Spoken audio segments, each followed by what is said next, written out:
$500,000, 3 corporate backers, 14 minutes that no one in music had ever attempted. In 1983, Michael Jackson's Thriller did not air as a music video. It premiered as a primetime television event. It won a Grammy. It was inducted into the Library of Congress National Film Registry. Everyone calls it iconic. But break it down scene by scene, and the reasons why are far more calculated than you would expect. $500,000 wasn't just a headline, it was a real production bill. And in 1983, no music video had ever come close. The funding for Thriller came together through a complex set of negotiations that pushed the boundaries of what record labels and broadcasters were willing to risk. CBS Records, Jackson's label, hesitated at the cost, agreeing to put up only $100,000. That left a massive gap. Michael Jackson and his team came up with a workaround. They would produce a behind-the-scenes documentary to attract more investment. MTV, then just 2 years old but already a cultural force, agreed to pay $250,000 for exclusive rights to air the documentary and the video. Showtime, a premium cable network, followed with $150,000, securing its own broadcast window. The final split was $100,000 from CBS, $250,000 from MTV, and $150,000 from Showtime, covering the $500,000 total. This kind of three-way deal was unheard of. Instead of relying on standard record label budgets, the production team turned the making of Thriller into its own event, selling broadcast rights before filming even started. The result was a music video with the resources of a feature film, full makeup departments, elaborate sets, and the freedom to hire Hollywood talent. Every dollar was a bet that a music video could be more than just a commercial for a song. The calculated risk paid off, setting a new bar for what music videos could achieve, both artistically and commercially. On December 2, 1983, MTV cleared a primetime slot for a single music video. Instead of slipping Thriller into its usual rotation, the network promoted the premiere as a televised event, pairing the 14-minute short film with a full-length behind-the-scenes documentary. Internal memos from MTV's programming team reveal the scale of the gamble. The video was scheduled for a 2-hour block, a move unprecedented for the channel at the time. The anticipation paid off. Nielsen ratings surged, with millions tuning in and affiliate stations across the country reporting record viewership. MTV's gamble transformed the network overnight, cementing its reputation as a tastemaker and giving Thriller a launch that felt more like a movie premiere than a standard music video debut. Recognition followed quickly. At the 26th Annual Grammy Awards in 1984, the Making Michael Jackson's Thriller documentary won Best Video Album, a new category that year, while the short film itself became a reference point for artistic achievement in the medium. Over the years, the accolades kept coming.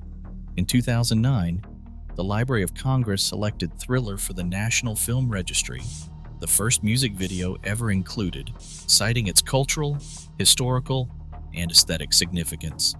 The National Film Registry nomination file describes Thriller as a work that redefined the music video format. From its event-style premiere to its institutional honors, Thriller's release was more than a broadcast. It was a signal that the music video had arrived as a legitimate art form. The scale of the launch and the sweep of its recognition set the stage for the team of filmmakers, choreographers, and artists who turned Michael Jackson's vision into a cinematic milestone. Fog curls along the sidewalk as Michael Jackson and his date step into the gloom, their silhouettes swallowed by shadows. John Landis, drawing from his horror film roots, insists on low-key lighting and a haze that hangs just thick enough to blur the line between reality and nightmare.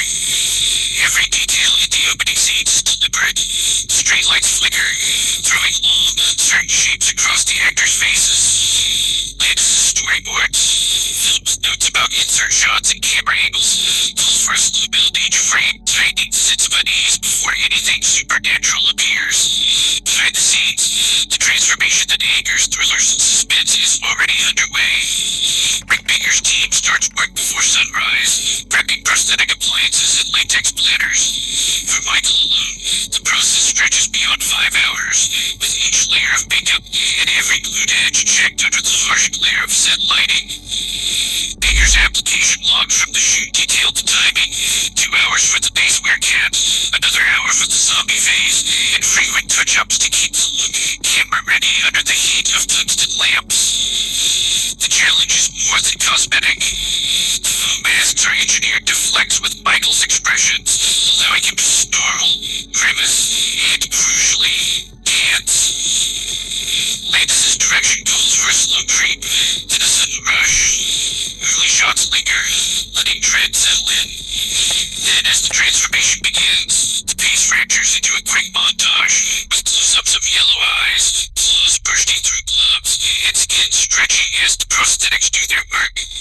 Lighting diagrams from the production show practical lamps used to carve out cheekbones and highlight the grotesque changes. The effect is both clinical and shocking. A showcase of practical effects and horror grammar working in lockstep. Suspense gives way to metamorphosis, and the audience is pulled from quiet dread into the heart of the transformation. The chase breaks loose on cracked pavement, footsteps echoing as Michael and his date bolt into the night. But this is not just a sprint from danger. It is the moment weeks of rehearsal begin to pay off. Michael Peters, the choreographer behind the movement, demanded discipline from his dancers, drilling them in 6-hour sessions that stretched across multiple weeks. The goal was to build a group that could move as one, every step and turn locked to the beat and to each other.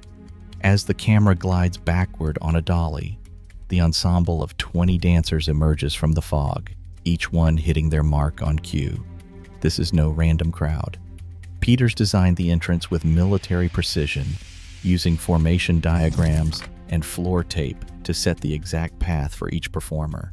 The master shot funnels the group from scattered shadows into a tight, synchronized line, the camera tracking their approach in a single, unbroken move.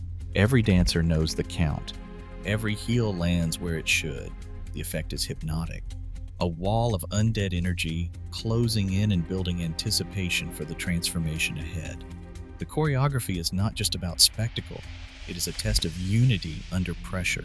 The payoff for endless hours of repetition in rehearsal halls, where Peters would call out corrections and demand another take. The tracking shot captures the tension and readiness, the sense that something bigger is about to break loose. This is the moment the story scales up, shifting from a private nightmare to a public spectacle, and the ensemble is ready to deliver. The next move will launch them and the audience into the most iconic group dance in music video history. A crane sweeps over the cracked pavement, gliding above a ragged line of dancers as they assemble out of the mist. The camera's descent isn't just dramatic, it's calculated. Locking into place as 20 figures snap into a tight block, every shoulder and elbow forming a grid around Michael Jackson at the center. The movement is synchronized to the beat, each performer holding their position for the first 16 counts, creating a visual wall that seems to pulse with the music's rising tension. For a moment, time hangs, the ensemble frozen in a tableau that's both eerie and mesmerizing. Then, as the camera holds steady, the group ignites into motion, launching into the first phrase of the iconic choreography. The chaos of the chase is gone. Now every limb and angle is in service of perfect alignment. The audience is no longer watching a scramble. They're witnessing the ignition of a phenomenon, the moment when a scattered crowd transforms into a single, unstoppable force. Every beat of the graveyard dance is mapped with mathematical precision. Choreography unfolds in 32 count blocks, 4 sets of 8, mirroring the song's 4 time at 118 beats per minute. Each sequence lands on a musical bar line, and every edit is locked to the downbeat, thanks to an SMPTE timecode system that kept the camera and soundtrack in perfect sync. The result is a routine that can be counted, taught, and repeated anywhere. Michael Jackson's silhouette dominates the frame in nearly 70% of shots, always centered, making his moves the clear visual anchor.